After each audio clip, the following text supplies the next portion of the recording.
So I just finished watching Tucker Carlson's interview with Hungary PM Viktor Orban. It's eye-opening. It talks about very many issues on the geopolitical realm.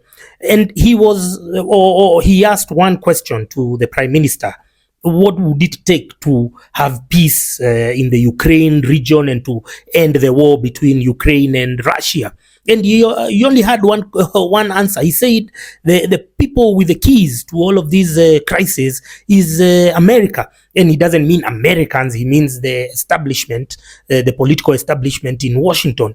And he says they are the ones who are fanning the flames of war, of even a third world war. You know, they are fueling the conflict with weapons, with money, giving to the corrupt Ukrainian regime, and so now everything I'm watching these days is I can relate it with Kenya, because we are just small players in in the grand scheme of things. So you look at these ever since we had the dialogue.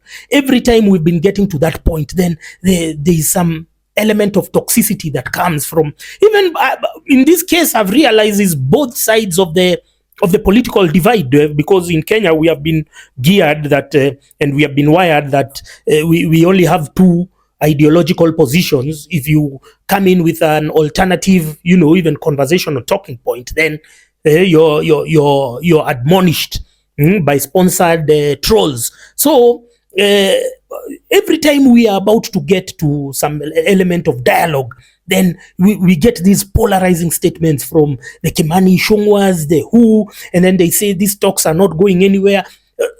They've already created, because I think crisis is can we call it the crisis industrial complex? The crisis feeds a lot of people. I told you the other day I watched George Kaluma when he was talking about Mount Kenya people, and his rhetoric has been, and a lot of vitriol headed to that region, and we are wondering, hey, what's happening? But then you go to his achievements as a member of parliament since 2013. He's not done anything. The maximum he could have spent on projects, after 1.12 billion being going in CDF, the only thing he could have spent is a maximum of 10 million, which is 4 classes, I don't know, laboratories.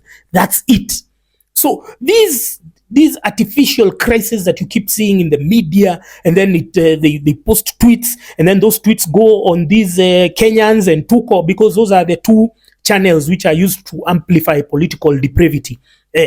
So we will constantly remain in this cycle of manufactured conflict, because everyone in the political establishment is stealing money.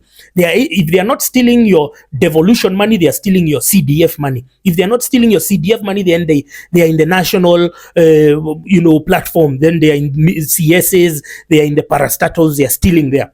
And meanwhile, the rest of you are fighting. You've been pit on tribal biases, which you've inherited from the older generation of boomers.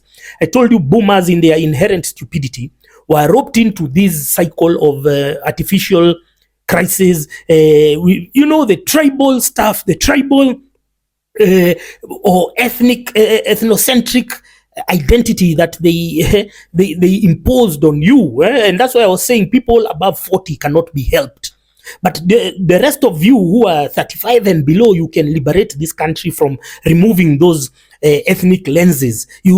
Because the only reason why negative ethnicity exists is because they want to distract your attention.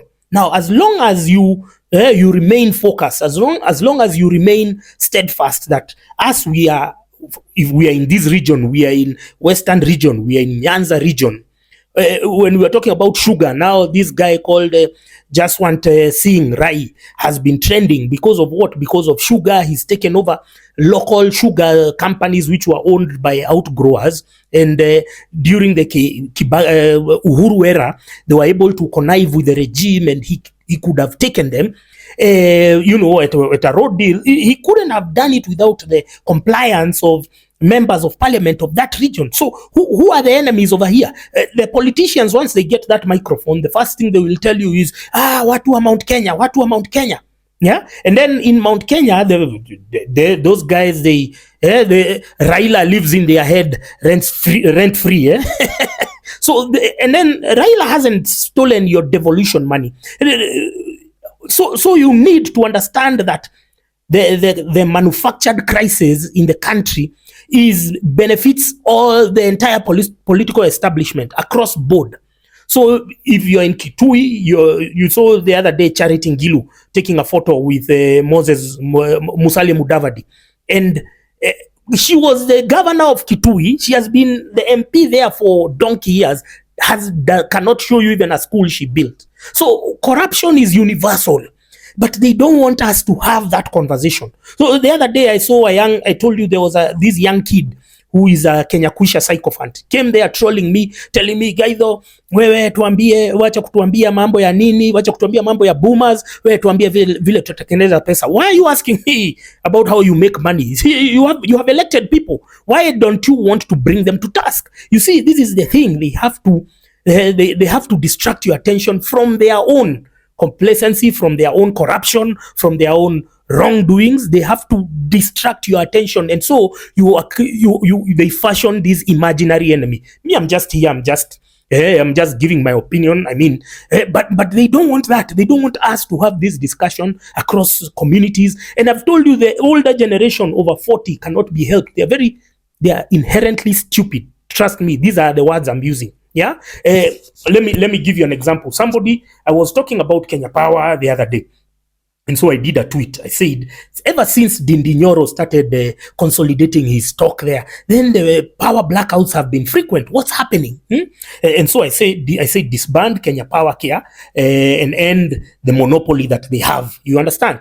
And then this guy called Dr. Keremi PhD says, I'm always surprised at us Kenyans. We have had electricity for 200 days this year. We lose power once and Kenya Power should be disbanded. Have we taken time to thank them? To thank them for inflating our bills? To thank them for the time the power has been on the monopoly issue, blah, blah, blah. More players are a must. And then I told him, your stupidity is beyond measure. Do you stop eating or hydrating because you ate a healthy meal last year? And then he came back. I'm trying to show you how boomers are stupid. This is how they reason. So when I told him that, I asked him, other than the self-righteous posturing, is there anything else you useless and degenerate boomers bring to the table?